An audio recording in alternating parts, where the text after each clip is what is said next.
What's going on, Aquatic family? My name is Ryan from the Aquascape Gods. Today I wanted to make this video based off of 2 weeks ago video where I kind of broke down how I made a red plant tank. In that video you can click here and you'll be able to find out basically the introduction of how I got my plants, which is mostly Rotalas to turn red. And in today's video, I want to break down kind of what I was doing personally with my dosing regimen and my lighting and just give you a breakdown of exactly how I did it. And then maybe that'll help you figure out what you want to do with your tank. I'm gonna break down my fertilization regimen right now. So the first thing I did was 1/2 of a 64th teaspoon of KH2PO4. And it looks like this. It's in this plastic bag. I got it from Greenleaf Aquariums. The bags come in a whole pack of the EI kit, and you could kind of customize what you want to use, which is what I'm giving you of how I did it. This has been lasting me since I got into the hobby, which is probably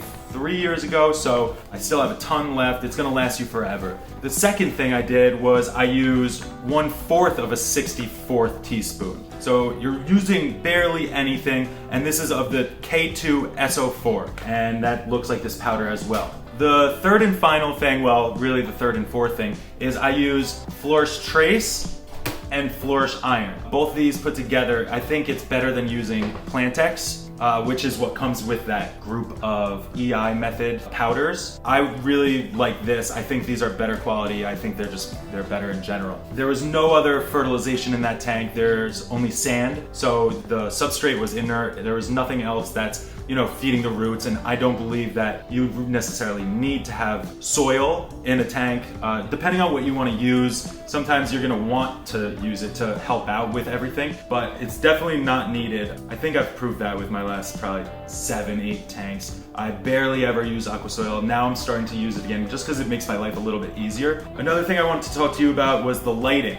The lighting that I used was a T5 fixture. I used two 6500K lights. So that's two just bright white lights. And then I use one floor light, which is kind of like a pinkish purplish tint to it. The last light I used was an actinic bulb, and that is the blue bulb. I got these all from probably Petco or somewhere that's relatively cheap. I don't think I got it anywhere special. Maybe I ordered something on Amazon, but that's what I use for lighting. I want to give you a breakdown of what my tank was so that you could emulate what I was using in your own tank if you want to. You could use my measurements and then kind of tweak it into your own, depending on how many gallons your tank is or how big and whatever you want to do. So what I had was a 22-gallon tank. The water was just tap water, but it had really low nitrates and soft water. And the water it's like the perfect water for me, and I talked about that in the old video from 2 weeks ago that you should probably go watch before watching this video. It makes it a lot easier for you to understand what's going on here.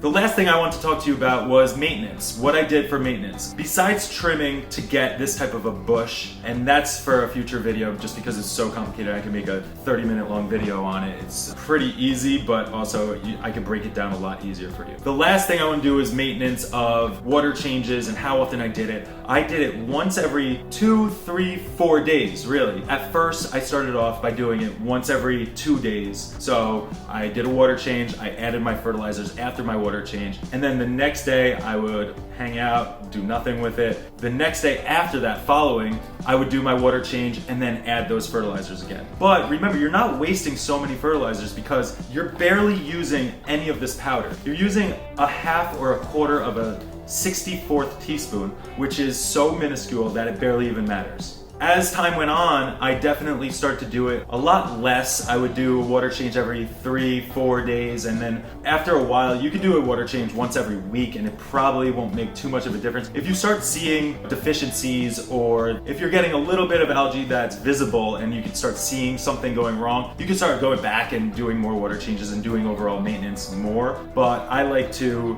do my maintenance as best as I can, as often as I can, especially if I'm around to have the time. So I think that wraps up pretty much exactly what I did with my other tank. There's probably a couple more topics that I can bring up, like CO2. CO2 was just, as high as it possibly could go without killing any of the livestock. So yeah, this is how I made my plants red. I hope it works for you. You can try to tweak my regimen and my dosing schedule or my lighting and try to make it work for you also. Please remember to like, comment, and subscribe. We appreciate all of you. Next video is going to be a great one, so don't forget to subscribe. Thank you and see you later.